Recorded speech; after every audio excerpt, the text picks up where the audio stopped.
Hello, this is the Gemsbach, and today's topic is VVVVVV, a game developed by Terry Kavanagh and originally released in 2010. When I wrote the review, which became the script for this video back in 2015, VVVVVV had already been available for 5 years, which is to say that I had missed the boat on writing a timely and relevant review, and then some. Independent developer Terry Kavanagh had already received several awards and honors for the game, and had gone on to develop and release a subsequent success in the form of Super Hexagon. And then 3 additional years passed after that, and then I wrote and published my review. And now I find myself publishing this video on VVVVVV in 2020, over 10 years after the original release of the game, months after Kavanagh marked its 10th anniversary by publicly releasing its source code, and fast approaching the 1-year anniversary of Kavanagh's latest game, Dicey Dungeons. So maybe this video is now so far behind the times as to be irrelevant to everyone as soon as it's released. But then again, maybe it's actually incredibly appropriate that my thoughts on this game have been presented at such a distance from the game's release, as anachronism, untimeliness, being out of step with history, is a concept that is baked into the DNA of VVVVVV. Several years before Yacht Club Games began rolling out the greatest NES games that never were in the 4 main campaigns of Shovel Knight, Terry Kavanagh's first breakout success borrowed the visual style of a platform from a few years further back, the Commodore 64 home computer. So now, 10 years after it released, and 40 years after its visuals would have been considered cutting edge, I would like to discuss why VVVVVV right now remains one of the best platforming games ever made.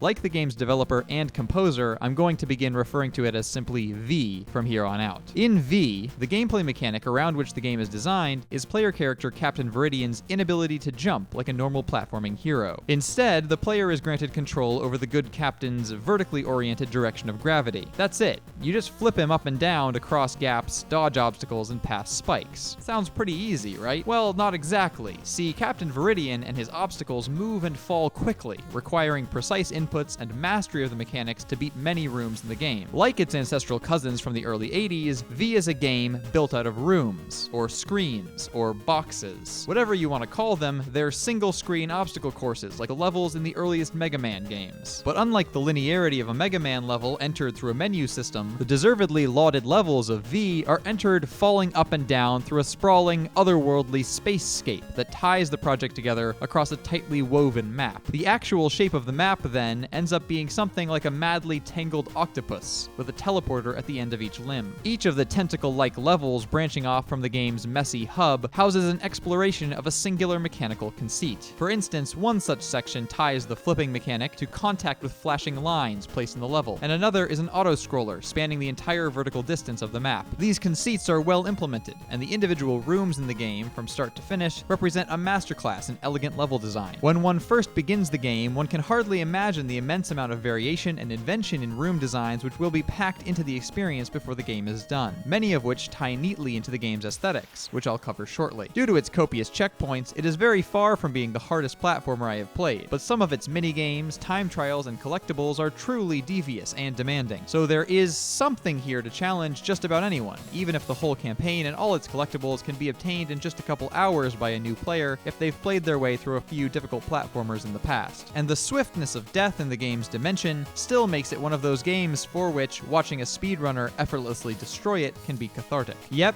V is just a solid combination of restrained mechanical choices and clever level design. But that's not exactly unique anymore with the breadth and depth of the modern indie landscape. So I think that's enough said about that. Instead, let's move on to talking about the much more unique aspects of the title, the layers on top of the mechanical excellence that cause the game to ascend from noteworthy platformer to mind-bending classic. Its sights and sounds.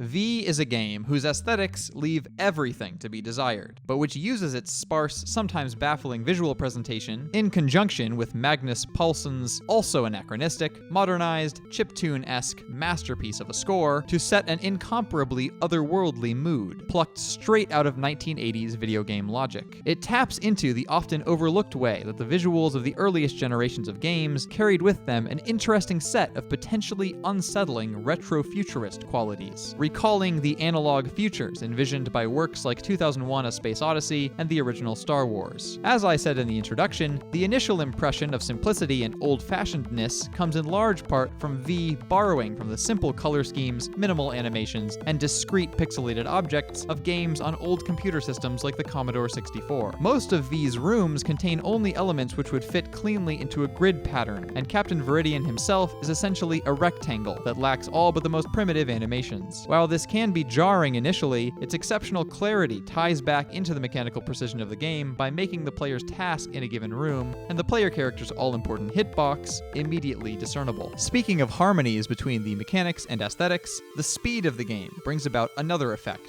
a kind of disorientation. Between the captain's rapidly shifting direction of gravity and the fact that adjacent rooms very often feature widely divergent, brightly colored level geometry, there can be a dizzying quality to moving through the game at its purportedly appropriate pace. This mild disorientation then combines well with the plot of the game, which is about crew members missing in an unintuitive and threatening alternate dimension. Finally, you put all of that together with the music, which pulsates with such effusive energy that one can almost not help being sucked into an enthusiastic trance while playing, and the result is an overall work tightly, or even perfectly, poised between charming familiarity and unnerving otherness, between comical or ironic room names and the prospect of the set of characters being lost in time and space forever, between bright, friendly colors and obscure digital hazards, between the comforting nostalgia of 80s platforming gameplay and the brutal reality of 80s platforming gameplay, between an idealized past and an inescapably real present.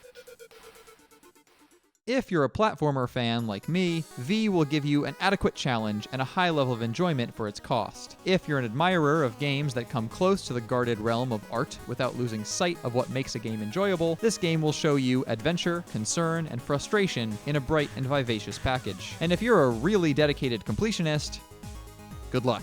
In conclusion, V's exquisite match among tone, plot, gameplay, and music makes for a game that functions beautifully on two levels. First, as an unexpected love letter to a now broadly overlooked chapter in the history of games. And second, as a coherent, independent work that does not rely on the existence of its visual and design inspirations to justify its excellence. That is, you can safely set aside its poignant tribute to the past without harming the game's value in the present. If you haven't played it yet, I don't recommend that you wait another 10 years before doing so, but I do have this weird instinct that if you did wait another 10 years, the game would completely hold up. Like the protagonist Billy Pilgrim in Kurt Vonnegut's novel Slaughterhouse-5, VVV has come unstuck in time. From the moment it was released, it has always been untethered from its place in history.